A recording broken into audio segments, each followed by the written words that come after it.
మన respiratory tract అనేది చాలా ఇంపార్టెంట్ ఆర్గన్ అనమాట. ఇప్పుడు మన రెస్పిరేటరీ ట్రాక్ట్ లో మన లంగ్స్ ని ఇలా పరిచాం అనుకోండి, it will occupy half of the tennis court, అంత సర్ఫేస్ ఏరియా ఉంటుంది మన రెస్పిరేటరీ సిస్టమ్ కి.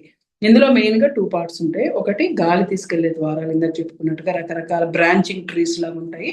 దెన్ లంగ్స్ అనమాట. సో ఈ మన మన బాడీకి కావాల్సిన ఆక్సిజన్ అంతా కూడా ఈ గాలి ద్వారానే త్రూ ద బ్రీదింగ్ ట్యూబ్స్ మన లంగ్స్ కి రీచ్ అవ్వాలి. So carrying of oxygen and carbon dioxide ఇది చాలా మోస్ట్ ఇంపార్టెంట్ ఫంక్షన్.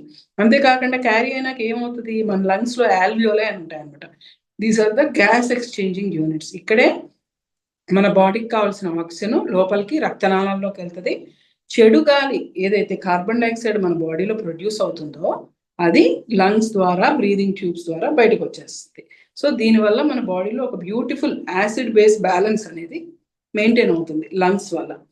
ఒక్క బ్రీదింగ్కే కాకుండా మనకి లంగ్స్ డిఫెన్స్ మెకానిజం కూడా, అంటే మనం lungs they are expose to the outside environment. Liver, heart, brain ఇవన్నీ క్లోజ్ స్పేసెస్ లో ఉంటాయి. వెరాజ్ లంగ్స్ బయట వాతావరణానికి ఎక్స్పోజ్ అయ్యి ఉంటాయి అనమాట. సో ఎక్స్పోజ్ అయ్యి ఉన్నప్పుడు చాలా సార్లు మనకి దుమ్ము కానీ, పొగ కానీ, వైరసెస్ కానీ, బ్యాక్టీరియా కానీ ఉంటాయి. సో ఈ లంగ్స్ బ్రీదింగ్ ట్యూబ్స్ ఏం చేస్తాయంటే వాటి సెల్స్ ద్వారా దాని మీద ఒక చిన్న సీలియా అని ఇలాగా తీగల్లాగా ఉంటాయి అనమాట.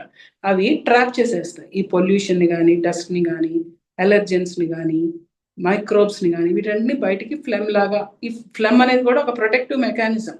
ఎక్కువ పొల్యూషన్ కి ఎక్స్పోజ్ అవుతున్నాం అంటే ఫ్లెమ్ ద్వారా అదంతా బయటికి నెట్టేయడానికి ట్రై చేస్తుంది అనమాట. అలాగే మన లంగ్స్ లైనింగ్ లో కొన్ని ఇమ్యూన్ సెల్స్ ఉంటాయి అనమాట. ఇవి కూడా మనకి ఇన్ఫెక్షన్స్ ఎక్కువ రాకుండా ప్రొటెక్ట్ చేస్తూ ఉంటాయి. అట్లా లంగ్స్ వల్ల మనకు తెలియకుండా బ్రీదింగే కాకుండా ఇంకా ఎన్నో రకాల ఉపయోగాలు ఉంటాయి. లంగ్స్ అనేవి ఇప్పుడు గ్యాస్ ఎక్స్చేంజ్ లో పార్టిసిపేట్ చేయాలి. మనకు ఆక్సిజన్ అవసరము, కార్బన్ డైఆక్సైడ్ ఉండకూడదు. ఈ రెండు మంచిగా ఉంటేనే మన బాడీలో ఆర్గన్స్ అన్ని యాసిడ్ బేస్ బ్యాలెన్స్ సమతుల్యంగా ఉంటేనే అన్ని ఆర్గన్స్ చక్కగా పనిచేస్తాయి. సో లంగ్స్ బాగుంటేనే బాడీలో ఆర్గన్స్ బాగుంటాయి. ఇప్పుడు మనకి లంగ్స్ సరిగ్గా పనిచేయట్లేదు అనుకోండి, చెడుగా లోపల ఉండిపోతే ఆక్సిజన్ సరిగ్గా వెళ్ళదు. మెల్లగా హార్ట్, బ్రెయిన్, లివర్, కిడ్నీస్ అన్ని దెబ్బతింటూ ఉంటాయి అనమాట. అంతేకాకుండా ఇప్పుడు లంగ్స్ బాగుంటే మనము ఫిజికల్ గా యాక్టివ్ గా ఉండగలము, స్టామినా బాగుంటుంది. ఎక్సర్సైజ్ చేయాలన్నా కూడా, ఒక ట్రిప్కి వెళ్ళాము, ఒక వెకేషన్కి వెళ్ళాము, ఒక ట్రెక్కింగ్ చేయాలనుకున్నాము, ఫ్రెష్ గాలి పీల్చాలనుకున్నాము, దానికి మనకి స్టామినా ఉండాలి. ఈ స్టామినా అనేది లంగ్స్ బాగున్నప్పుడే వస్తుంది.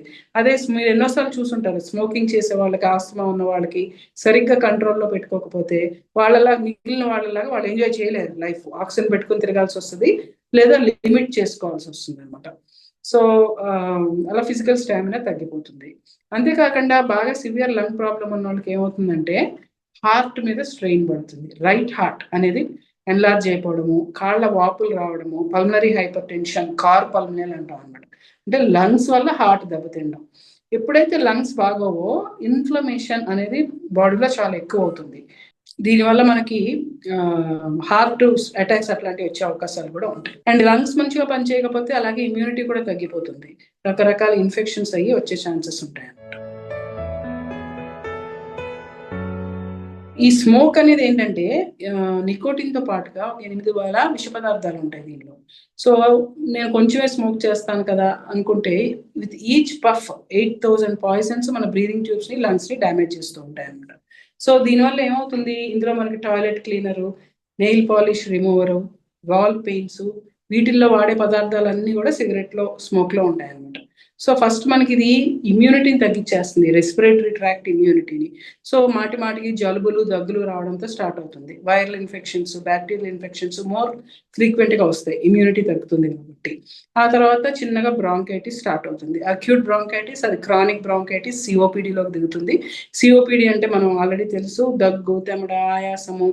ప్రోగ్రెస్ అయ్యే కొద్దీ, లంగ్ ఫంక్షన్ తక్కువయ్యే కొద్దీ మనకి నడుస్తుంటే ఆయాసం రావడము, రొటీన్ యాక్టివిటీస్, స్నానం చేస్తుంటే, బట్టలు మార్చుకుంటే కూడా ఆయాసం రావడము, మెల్లగా ఆక్సిజన్ రిక్వైర్మెంట్, సిఓపిడి అటాక్స్ అని వస్తాయి అనమాట. అంటే మనకి ఇన్ఫెక్షన్ వల్ల కానీ, లేదా ఈ వింటర్ సీజన్ లో కానీ ఉన్నట్టుండి ఆయాసం ఎక్కువైపోవడం, దగ్గు ఎక్కువైపోవడం, వీళ్ళకి హాస్పిటల్ అడ్మిట్ చేయాల్సి రావడం, ప్రాణానికి ప్రమాదం అవడం, ఐసీయూ, వెంటిలేటర్స్ ఇట్లాంటివి కూడా అవసరం పడుతుంటాయి అనమాట. And another important reason lung cancer. 80-95% of the times lung cancer అనేది స్మోకింగ్ వల్లే వస్తుంది. సో ఇంతే కాకుండా దీని నుంచి బాడీ మీద కూడా రకరకాల దుష్ప్రభావాలు ఉంటాయి. ఎక్సర్సైజ్ అనేది చాలా చాలా important. As I said, good life style, exercise, diet, sleep 3 కూడా మనకి లంగ్స్ కి ఇమ్యూనిటీ అనేది ఇస్తుంది అనమాట. అంతేకాకుండా మాకు రకరకాల పేషెంట్స్ వస్తారు కదా, lung fibrosis patients, COPD patients, Asma patients. ఎవరికైతే అంటే మీ ఎక్సర్సైజ్ ఇంపార్టెన్స్ ఎంత ఇంపార్టెంట్ అనేది తెలియడానికి చెప్తున్నాను. ఎవరికైతే రొటీన్ యాక్టివిటీస్ లో కూడా మనకి ఎవరికైతే ఆయాసం వస్తుందో వాళ్ళకి మేము పల్మనరీ రీహాబిలిటేషన్ అని ఒకటి చెప్తాం అనమాట ప్రోగ్రామ్. ఇందులో breathing exercises, upper limb exercises, lower limb exercises, muscle training, cardio ఇవన్నీ చేసుకుంటే ఎంత సివియర్ లంగ్ డిసీజ్ ఉన్న వాళ్ళకి కూడా కొంతవరకు ఆయాసం తగ్గడం అనేది జరుగుతూ ఉంటుంది. సో ప్రాణాయామం, అలాగే కొన్ని రకాల లంగ్ ప్రాబ్లమ్స్ ఉన్న వాళ్ళకి బ్రీదింగ్ ఎక్సర్సైజెస్, డయాఫ్రమాటిక్ బ్రీదింగ్ అని, పర్స్లిప్డ్ బ్రీదింగ్ అని, ఈ పేషెంట్లకు ఏమవుతుందంటే గాలి వెళ్తుంది కానీ ఫ్రీగా బయటికి రాదు, గాలి తీసుకెళ్లే ద్వారాలు క్లోజ్ అయిపోయి. సో ఈ ఎక్సర్సైజెస్ వల్ల బ్రీదింగ్ అవుట్ టైం ఎక్కువ ఉండి చెడు గాలిని బయటికి వదలడానికి వీలవుతుంది. లంగ్స్ కి డైట్ కి సంబంధం లేదనుకుంటాము. అయితే ఇందులో 3-4 రకాల ప్రాపర్టీస్ ఇంపార్టెంట్ అనమాట మనకి. ఒకటి యాంటీ ఇన్ఫ్లమేటరీ ప్రాపర్టీ. అయితే anti inflammatory, anti oxidant properties అంటాం అనమాట. మనకి లంగ్స్ లో ఈ సిఓపిడిలో కానీ, లంగ్ ఫైబ్రోసిస్ లో కానీ, వీటన్నిటిలో కూడా ఇన్ఫ్లమేషన్ అంటే వాపు, డ్యామేజ్ నడుస్తూ ఉంటుంది అనమాట. మనం తినే ఫుడ్ కూడా ఇన్ఫ్లమేషన్ ఇంకా పెంచుతూ ఉంటే ఈ జబ్బులు ఎక్కువయ్యే అవకాశాలు ఉంటాయి. సో మనము ఎలాంటి ఫుడ్ తీసుకోవాలి అంటే రకరకాల ఫ్రూట్స్, వెజిటబుల్స్, ఆకుకూరలు, పర్టికులర్లీ బీట్రూట్స్, క్యారెట్స్, ఆకుకూరలు, దెన్ బెర్రీస్, పర్టికులర్గా మనకి ఉసిరికాయలు చాలా మంచిది, గూస్ బెర్రీస్. మనకి యుఎస్ లాంటి దేశాలు అయితే బ్లూబెర్రీస్, స్ట్రాబెర్రీస్ ఇవన్నీ కూడా మంచివి అనమాట. ఈ బెర్రీస్ వీటిలో rich of anti inflammatory and anti oxidant properties ఉంటాయి. అలాగే మంచి ఫైబర్ ఉన్న ఫుడ్స్, ఫ్రూట్స్ లో కానీ, వెజిటబుల్స్ లో కానీ, సాలడ్స్ ఇట్లాంటివి. ఇంకొకటి వైటమిన్ సి ఉన్న ఫుడ్స్ వల్ల కూడా రెస్పిరేటరీ ఇమ్యూనిటీ పెరుగుతుంది. సో బత్తాయిలు కానీ, ఆరెంజెస్ కానీ, ఉసిరికాయలు కానీ ఇట్లాంటివి తింటే అది ఉపయోగం. ఏం తినకూడదు అంటే బాగా డీప్ ఫ్రైడ్ ఫుడ్, అంటే ఇవన్నీ ఇన్ఫ్లమేషన్ పెంచుతాయి. అలాగే మనకి షుగరీ ఫుడ్, సాల్టీ ఫుడ్, బాగా ఎక్కువ మనము అప్పడాలు, పచ్చళ్ళు, సాల్ట్ ఉన్నవి వేసుకుంటే కనుక వాపు పెరుగుతుంది. సివియర్ లంగ్ డిసీజ్ ఉన్న వాళ్ళకి హార్ట్ మీద స్ట్రెయిన్ పడి సాల్ట్ కంటెంట్ ని ప్రాసెస్ చేయలేక వాపు అనేది పెరుగుతుంది అనమాట. అట్లాగే మనకి ఫైబర్ ఉన్న ఫుడ్ లో మనకి ఓట్స్, బ్రౌన్ రైస్, మిల్లెట్స్ ఇట్లాంటివి కూడా మంచిది. ఇంకా omega-3 fatty acids, like it is like for every other diet, ఇవి కూడా స్పెసిఫిక్ గా లైక్ సాల్మన్ కానీ, ఇట్లా ఫిష్ కూడా, flax seeds, walnuts omega-3 fatty acids పెంచుతాయి.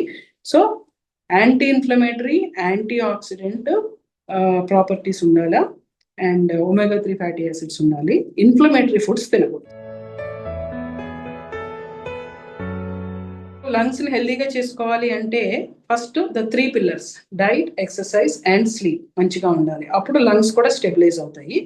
In addition any type of smoke exposure ని అవాయిడ్ చేయాలి. అది ఎయిర్ పొల్యూషన్, బయట వాతావరణంలో ఉండొచ్చు, ఆక్యుపేషనల్ హజార్డ్ అయి ఉండొచ్చు, మన వర్క్ స్పేస్ లో, లేదా ఇంట్లో ఎయిర్ పొల్యూషన్ అవ్వచ్చు. దేన్నన్నా సరే మనం వీలైనంత వరకు అవాయిడ్ చేయడానికి ట్రై చేయాలి. ఒకవేళ ఇంట్లో ఎయిర్ పొల్యూషన్ ఎక్కువగా ఉంది, మనం అవాయిడ్ చేయలేకపోతున్నామంటే బయట వాతావరణం వల్ల ఎయిర్ ప్యూరిఫైయర్స్ పెట్టుకోవాలి. ఇప్పుడు హైదరాబాద్ లో ప్రస్తుతానికి అవసరం లేదు, బట్ ముందు ముందు వస్తుందేమో తెలియదు, వచ్చే అవకాశాలే ఎక్కువ ఉన్నాయి. సో మన ఎయిర్ ని మనం ప్రొటెక్ట్ చేసుకోవాలి, అది మన right. And viral infections, bacterial infections కూడా లంగ్స్ వల్ల ఇప్పుడు చాలా చూస్తున్నాం. కోవిడ్ తర్వాత ఫ్రీక్వెంట్ గా రావడం, వస్తే నెలల పాటు దగ్గు తగ్గకపోవడం. సో దీనికి వ్యాక్సినేషన్స్ చాలా హెల్ప్ చేస్తాయి.